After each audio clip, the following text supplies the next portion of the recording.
What is going on, guys? Welcome back to the channel. My name is Miguel. You're watching Miguel EDC, the channel where we talk everything EDC gear here. And today we're taking a look at this knife right here. Of course, we're talking about the Vosteed Griffin, right? This is a knife collaboration between Vosteed and RS Knife Works. He's a custom knife designer. We're gonna go ahead and get into this one. This one's certainly been a pleasure to carry, pleasure to EDC here for the little bit of time I've gotten a chance to carry it over the last week or so. And yeah, talk about a wild knife, talk about a wild design that is out of the box, different than everything else out there, right? Something's just so different, so unique, so fidgety, so many deployment options, and such a savage blade, right? Like, this is unlike anything that you are accustomed to seeing. Very few companies, aside from karambits or what have you, for the most part, do something similar to this hawksbill, if you will. And yeah, this one is just an insane, savage looking one. So of course, this knife and every other knife that you'll see in this video will be linked down below in the description. Those links do help out the channel at absolutely no extra cost to you. And so let's get things started then with the typical size measurement here. We have about 8 1/4 total length, right? We have a blade length of about 3 1/2, maybe a little bit more than 3 1/2, and a cutting edge a little bit longer than that, I think. Yeah, 3 1/2 on the cutting length, and handle is going to be around 4.75, 4 3/4 of an inch right there. So let's do some comparisons to other knives. I want to, of course, mention the RSKAOS, originally called the Mayhem. This was another one of the RS Knife Works collaborations with Vosteed. And you can sort of see the sign language on this one as well right here. He is, I'll tell you this right now, he is big on dual grounds, right? So the Griffin does have a flat grind going on, and it does have a thicker flat grind here than it does right there, right? Similar theme going on in the RSKAOS. Flat grind here and a thicker flat grind right there. That's just how he rolls with his custom knives for the most part. And yeah, about the same length on these two for the most part. And yeah, it's just rocking that very unique dual ground flat grind aesthetics to it. Just wanted to make sure you guys got a chance to see another one of his designs, another one of his collaborations. Aside from that, let's do some of the usual. We'll go in backwards order here. Check out the Raccoon right there, also from Vosteed. Check out the CJRB Pyrite. So the Griffin, all right, with its sort of, the Griffin, I think, is sort of like this eagle with a lion body and wings type of mystical creature. I believe that's what the Griffin is. So that's kind of the theme here for this knife. So that's pretty neat. A little bit longer than both the Raccoon and of course longer than the Pyrite. Let's check that out. Here's some other popular budget knives from 2023, and that is the Civivi Vision FG up here, and the Sentinel Strike right down here, both from Civivi. So check them out. The Strike is just a tad bit longer. The FG is just a little bit shorter. All right, you guys be the judge right there. And so this one is, the Griffin is rocking that yellow G10, those yellow G10 handles, all right, that you can see right there, sort of banana looking, if you will. Here's the Demko AD 20.5 on top. 20 CV titanium handles. This one is the Shark Cub, smaller brother, 20 CV aluminum handles. And yeah, the Griffin is just, it's a whole different beast, right? And yeah, definitely on the large size of the knife world. I mean, over 8 inches. I mean, come on now. All right, that's up there. There's the PM2 and there is the Para 3, right? So check it out. Pretty much a little bit, I mean, almost very comparable to the PM2 for the most part, just maybe a tad bit bigger, and obviously bigger than the Para 3, right? So there is your size comparisons again, just to give you a ballpark idea. What do we have as far as carry profile thickness against the PM2? All right, well, there's the Griffin in that banana yellow on the right. And so it's a little bit thicker than the PM2, definitely thicker than the 80-20.5. And against the, sibling here, the RSKAOS. The RSKAOS is obviously a premium knife. It's a tad bit thicker right there. So length and height in the pocket is actually going to be sticking out significantly, right? You have quite the hawksbill to tuck away right there. So the handle, by contrast, is nice and slim. We're going to talk about that in a moment. But the blade definitely sticks out a significant amount. So therefore, it makes it somewhat very comparable to like a Spyderco PM2. Right, something like, let's say, the 80-20.5 for the most part, right? You guys be the judge right there.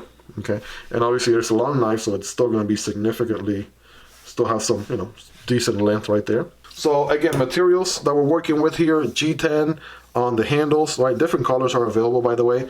This one has the banana yellow with the G10 gray backspacer. Proud liners all throughout. And we have pretty much a Vosteed standard clip here, right? Very similar to the clip on the Raccoon right there, pretty much for the most part. So, and then as far as the blade, again, we have the Hawksbill, which looks savage, by the way. Can't get enough of this thing. It looks so savage and so mean looking. It's crazy. 14C 28N on the steel for this one, right? That's pretty good. Much preferable than D2 for the most part. Stonewash finish on the blade here. We have a nice switch on the top there. That dual ground, flat ground that we talked about earlier, right? Which looks really, really savage. It is a liner lock, right? Good access to the liner lock, by the way. Right, it looks pretty good, right? Let's see, up and down, no play, side to side, pretty robust. So that's good. And yeah, good access to the liner from this side. Just enough chamfering curvature here to be able to access the jimping on the liner there and deactivate the knife. Let's check out the alignment department right there. It looks pretty good, smack in the middle to me. And deployment options, this is where this knife excels, right? This thing has many deployment options. So you have, first to start with the back flipper. So this one's a little bit of a light switch to get it going. It does have a significant amount of jimping here at the top. So as long as you sort of sync your index finger and then just light switch it, you'll be able to, you know, get it to work every single time. Then we have the front flipper, right? The front flipper is pretty neat in its own way. Just want to make sure you get your index finger out of the way. So when it comes in, right, you don't get in the way of that front flipper. But yeah, this thing fires really good. Really satisfying front flipper. Very snappy, right? The D10 is tuned just enough, very, very well. Allows you to, you know, it's just the right amount of tension. It's not super stiff, not super soft.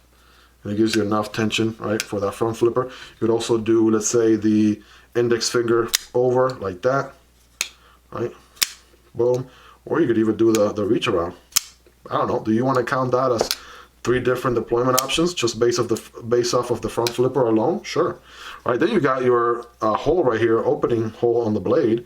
So Spidey flick, money, every single time. Definitely one of my favorites on this knife, and any knife for that matter. Boom, that fires really good. And of course you could use your thumb as well. You could fire it, or you could do it slowly, right? Pretty nicely as well. Either way, I don't know, I lost count. You guys let me know in the comments how many different deployment options that was, right? If you want to get creative, then do that. But yeah, definitely a plethora of deployment options here, which is pretty neat. We got the standard sort of pivot going on for Vosteed, right? That's kind of what we see is sort of their signature pivot. Of course, it does have a color on the RSKAOS, but that's pretty signature for Vosteed right there. So let's talk ergonomics for a second on this bad boy. So handle is pretty slim, right? Let's actually get a thickness readout on the handle, because even though it is slim, it gets the work done, right? So 0.52, so a little bit over a hair over half an inch. So it's not the thickest of handles. That the average really is about 0.5. So that's kind of what I see. Let's get the blade stock thickness since we're here, 0.12. That's about the average for the thickness of blades that I check out in the channel as well. So pretty average handle thickness, pretty average blade thickness. And what, you know, for some reason, it works really good. I have medium hands, right? It could have been a little bit taller handle, but this one just seems to work. I'm able to get a good squeeze, good grip on it here. This is your hammer. Standard grip back here. I have, you know, enough room for a 6 finger if I have one. So if you have XL hands, you certainly can, you know, have plenty of room right here. There's a little bit of jimping right here, which you don't use when the knife is like this, right? So you don't flip it backwards, you flip it this way. But I'm assuming that jimping is so you can forward choke if you really want to get control and get to as close to the blade as you possibly want to, or you possibly can, without actually touching the corner of the edge right there. Boom, you can get some serious work. Then you have this sort of, you know, harpoon sort of looking section right here, which is perfect for your thumb. Check out how your thumb rests right there. Boom, that is money. It feels really good in the hand. And yeah, the fact that it is nice and curved, we've had this discussion a number of times right now. Nice to have some sort of curvature here towards the back, really help with the ergonomics quite a bit. This one is no difference, and this thing is locked in, right? It's not going anywhere. Boom, locked in, we can get to work. Not to mention the fact that it being a Hawksbill, right? You could do a little pinch grip something like this, right? And then use that tip, right? Very pokey tip right there. This is gonna be an X-Acto knife dream, right? Just get to work with that. Draw cuts, utility cuts all day, every day. Boom, this thing's got it. And again, you have a pretty significantly long cutting length right there. Not to mention the fact that a recurve edge like this one, right? This one is not a flat or a belly type of edge. It's more of a recurve. It has the curvature going into it. And this tends to trap material. So as you're doing your cuts, slicing and dicing and whatnot, right? It's gonna tend to trap the material and end up performing and cutting really well. Very similar to, like, let's say a karambit for that matter. You know, has a pretty pronounced recurve blade and it traps material really good. Same deal here. You have the exposed liners all throughout, which I can see why that is, you know, being a budget knife, liner, lock and all. So I don't really mind that all that much. I did notice the pocket clip again is standard. It does have flush countersunk screws right there, which is good. It is, for some reason, and I just find that kind of odd, some reason it's not reversible. It's like, you know, I saw Lefty's video on this and it's like they left lefties out there in the dark. I'm not sure why. You know, that's standard nowadays, right? It's 2024, right? I got multiple models here from Vosteed. The Raccoon has a reversible clip with a nice filler tab. That's one thing they do really well. The Chipmunk, right? Same pocket carry clip, reversible with the filler tab. So they do a really good job. What's even in the pocket today? Check this out. It's a Vosteed Mini Corgi or Corgi Pup. And this one is a pretty sweet one, by the way. It has the Ultim scales on this one. You know, same pocket clip, right? Reversible on the other side with the flip, with the filler tab, very flush. So we know Vosteed can do it, right? And we give them credit, right, for that, because they do an awesome job with their reversible pocket clips and their filler tabs. What really leaves me scratching my head here is the fact that they didn't do so on the Griffin. Is there any sort of madness behind that? Is there a specific reason why they did it? Because it feels to me, with the hole and all, that a lefty will be able to work with the knife just fine, right? Obviously, you would just operate it a little bit different when disengaging, right? But you should be able to see, with my untrained left hand, I'm just getting it done with no issue. So, I mean, that might be about the only thing that I would say perhaps pick on. Other than that, we do have some milling going on the inside. Some circles milling going on, especially on the non-liner side. So let's get a feel for the weight on this one here, shall we? Right, doesn't feel extra heavy. G10 helps, right? You do have a chunk of blade right there. 3.3. All right, 3.7. Somewhere around 3 ounces, right? That's not bad. Okay. For reference, that micarta Raccoon was at 3.1. Okay, there you go. And then of course the titanium RSKAOS, much heavier, 5.5. So again, that Griffin coming in at 3.7, so under 4 ounces for, you know, an over 8-inch knife. Sign me up, right? Any day of the week, that is a good weight. And you know me, I'm not a light freak. I enjoy a, you know, little middle of the road knife, you know, as much as I enjoy a light knife or a heavier knife myself. So yeah, super fidgety knife, great, amazing deployment options, are well tuned. Not sure why they didn't do the reverse pocket clip like they do on pretty much every other model that they do. Aside from that, let's do a quick hardware check on here like we typically do. My tools are highly recommendable and linked down below, part of the Distributo tool set. And I think I want to say TA in the pivot, right? That should be standard this day and age. It sure is. But then everything else is T6. No, it's a budget knife. You know, it's not going to be a super expensive knife. You're also getting quite a lot of cutting length on this one. It is a full-size knife. Would it have been nice if it had TA hardware? Sure, right?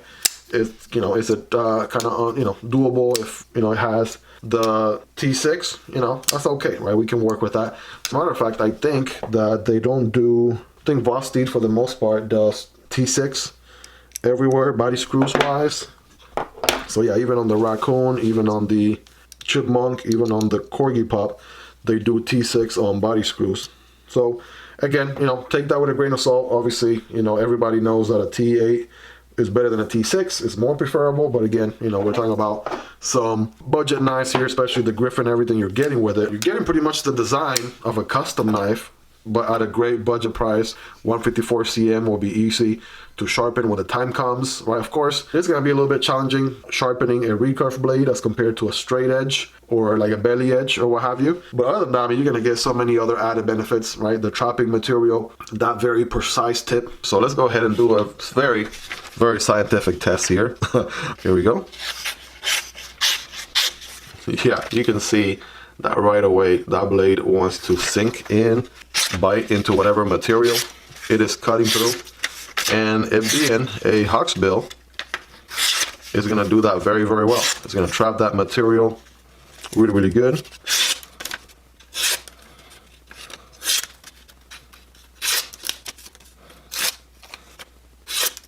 So we know it can cut paper, right? What about some cardboard? I have some everyday cardboard here from a diaper box, single wall cardboard. Let's see how it does. Keep in mind when cutting cardboard, don't cut perpendicular like this, but rather at an angle, and it should look something like this.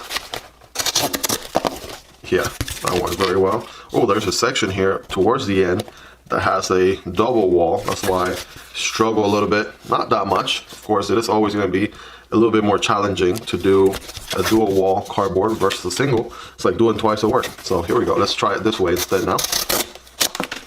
All right. There we go. Yeah, did I mention this thing was going to cut like crazy? Because it certainly is going to cut like crazy. There's no doubt about that. You guys rate it in the comments on a scale from 1 through 10. How sharp is this guy? Or in this case, how much of an edge has it retained? Because keep in mind, this one is not brand new out of the box. It has certainly been seeing its rounds. I mean, in my opinion, this thing is hanging on really, really well. That edge is really lasting. Again, 14C28N, better than D2, hanging in there with Nitro V, probably like a step below 154 cm. Yeah, good steel, stainless steel properties to it, right? And the action on this thing is really good. Just check, this guy comes in at $79, right? Which is understandable for, again, the fact that you're getting a dual ground, right? Hawksbill, which is not your typical run-of-the-mill drop point blade or what have you. It is a collaboration knife with RS Knife Works, which, again, typically if you were to buy one of his custom knives, you'll be paying tons and tons of more money. And it's just something unique, something different, right? Definitely one that you can take out, show off to your knife friends or family members or just friends in general. They'll be like, what in the world is that? And as far as cutting goes, this thing is certainly a performance. Cuts really good, as you clearly saw during the cutting test. So yeah, definitely think it's pretty cool, right? This knife will be linked down below. I personally recommend it.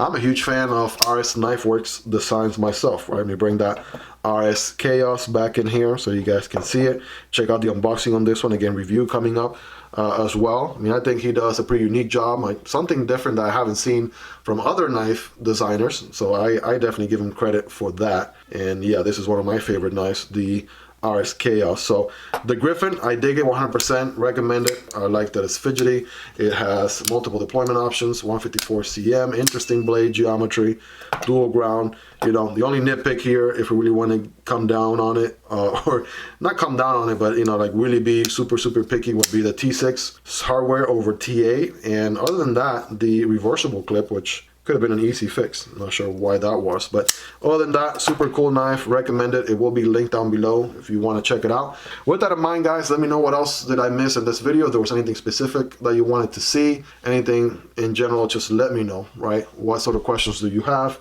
Concerns, right? Anything like that, let me know down in the comments. Let's hang out down there. If you made it to the very end, you guys are the real MVPs. Go ahead and smash that like button if you don't mind. It really helps the video reach a larger audience. Go ahead and subscribe to the channel. If you aren't already subscribed, I promise you'll be worth coming back for more. I make knifing content, EDC content like this on a daily basis. And if you want to support the channel, you can do so either on Patreon or right here on YouTube by becoming a channel member. You'll get access to exclusive perks. Hope you guys have a wonderful rest of your day. Thank you for hanging out with me until the very end. Take care, guys, and I'll catch you on the next one. Peace.